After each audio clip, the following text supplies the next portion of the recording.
Bem-vindos ao trabalho da disciplina de Bioquímica da Escola de Veterinária da UFMG.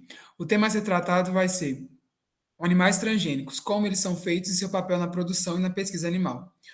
Os integrantes do grupo são a Amanda, a Ana Laura, Daniel, Isadora, Joyce e Júlia.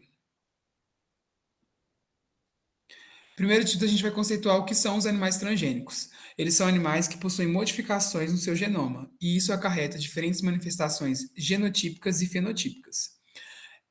Para ser considerado um animal transgênico também, essa alteração tem que estar presente em obrigatoriamente todas as células do indivíduo, tanto as germinativas quanto as somáticas. E, além disso, para ser considerado um animal transgênico, ele também tem que ser capaz de transmitir essa mudança genética a todos os seus descendentes. Além disso, o termo transgênico é abrangente e engloba mudanças que incluem adição de genes ao genoma, modificação dos genes presentes no genoma e também a retirada. A forma mais comum é por adição de genes e pode ser por meio do sequência de DNA endógeno e exógeno, que a Júlia vai explicar um pouco mais para frente. E a primeira espécie de animal que foi modificada geneticamente foram os camundongos na década de 70, e até hoje eles são espécie modelo nos estudos genéticos, com inclusive todo o seu genoma sequenciado. Então, eu vou falar sobre como esses animais são feitos e os principais métodos para você criar um animal transgênico são por introdução, modificação ou inativação de um gene. Dentre eles, o mais usado é a introdução, pela técnica de adição, que vai ser a que a gente vai mais abordar aqui. E ela pode ser feita, como o Daniel falou, tanto por DNA endógeno, em que você usa o próprio DNA do ser, e aí você adiciona mais cópias desse material genético, aumentando a quantidade de proteínas sintetizadas a partir daquela sequência. E então ele vai ter uma característica que ele já teria normalmente, só que ela potencializada, aumentada. Ou você pode fazer com DNA exógeno, em que você pega o DNA proveniente de uma outra espécie, não a dele, e faz com que esse animal consiga codificar novas proteínas que antes ele não seria capaz de sintetizar, dando a ele, então, uma característica diferente de outra espécie.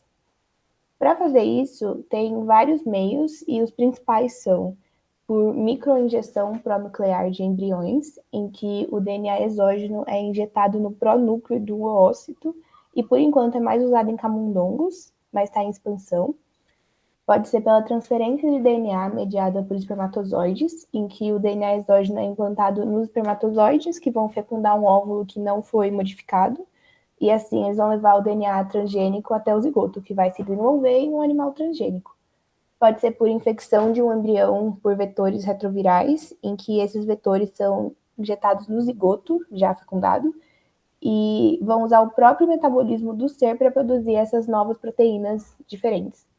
E também é bem usado o método de células-tronco embrionárias modificadas, em que o DNA exógeno é introduzido ainda nas células-tronco, que consequentemente vão se desenvolver em um ser com essas novas características exógenas.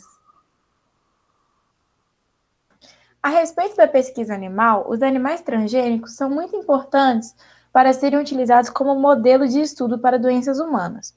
Um exemplo disso é a reprodução em camundongos de doenças a partir da deleção de genes por recombinação homóloga, ou nocaute, que servem como modelo experimental para estudos sobre sintomas e doenças humanas como o câncer. A respeito dos camundongos, podem surgir obstáculos anatômicos e fisiológicos, o que dificulta a utilização destes animais como modelo e acarreta a substituição dos mesmos por outros animais modelo, como suínos. Um exemplo da utilização de suínos é no modelo para retinite pigmentosa, uma doença responsável pela cegueira noturna em humanos.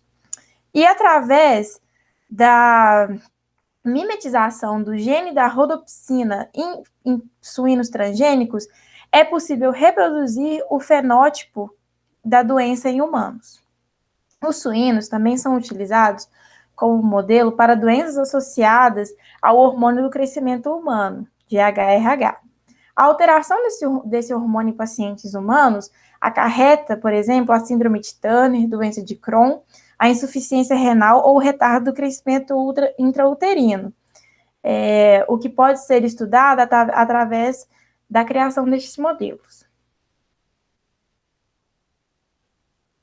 Os animais transgênicos apresentam imensos avanços para a produção animal, na medida em que, com a alteração do material genético das células, pode-se modificar alguns dos produtos gerados por esses animais, como seu leite, pelagem, entre outros.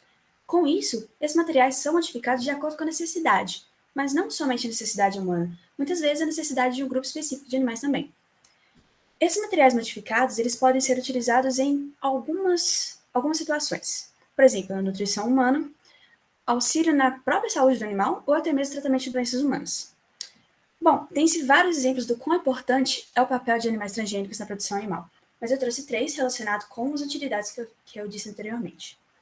O primeiro exemplo ele está mais ligado com o consumo humano mesmo, que são as vacas transgênicas que produzem mais leite, esse leite sendo mais nutritivo, por conter, por exemplo, o menor teor de lactose ou colesterol.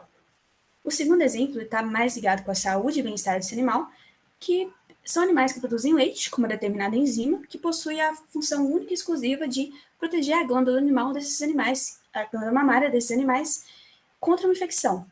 Por exemplo, a mastite, que é uma infecção bacteriana, e é muito prejudicial para a saúde desse animal.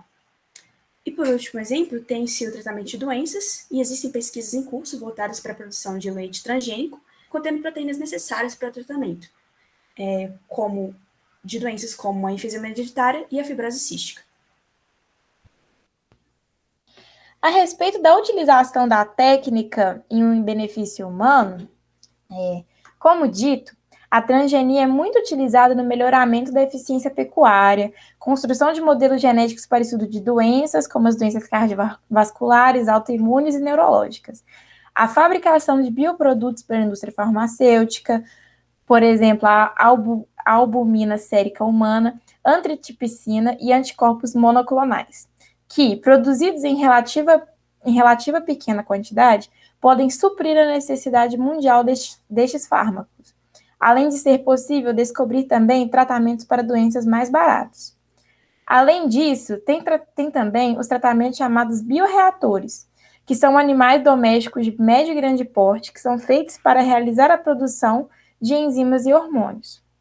Nesses animais, e com essa técnica, as proteínas desejadas são expressas no leite e a produção mais vantajosa. Por último, mas não menos importante e polêmico, a transgenia é utilizada para a realização dos xenotransplantes, transplantes de animais para seres humanos, com o objetivo de reduzir a problemática da falta de doadores em relação à necessidade dos receptores. Nesta técnica, foram criados os porcos P33, os quais sofreram humanização genética, a fim de tornar o endotélio menos reativo com o sangue humano, e assim reduzir o índice de rejeição nos transplantes. Essa não é uma medida definitiva, já que há também o risco de transmitir patógenos suínos para os seres humanos. Nesse sentido, são necessários mais estudos para evitar os possíveis prejuízos do xenotransplante. É importante ressaltar também que todas essas técnicas e aplicações da transgenia têm por maior objetivo o benefício da vida humana, seja no âmbito rentável ou na parte da pesquisa que visa aprofundar sobre as doenças e tratamentos para humanos. Então, depois de todas essas considerações, a gente consegue perceber que a transgenia, assim como os mais diversos setores da ciência, trabalha em prol da sociedade, seja a sociedade humana, seja a sociedade humana em conjunto com a sociedade animal. São anos e anos de estudos, diferentes técnicas que são aplicadas para encontrar tratamentos mais eficientes para doenças, melhorar a nutrição de comunidades com o aprimoramento dos setores produtivos, aplicações diversas na medicina, e tudo isso visando alcançar uma sociedade mais sadia, segura e melhor desenvolvida para todos os indivíduos, sejam eles humanos e animais, para que a gente consiga alcançar um equilíbrio entre as diferentes esferas, tanto sociais quanto ambientais, para que elas consigam corroborar entre si, para a gente alcançar uma saúde única e equilibrada.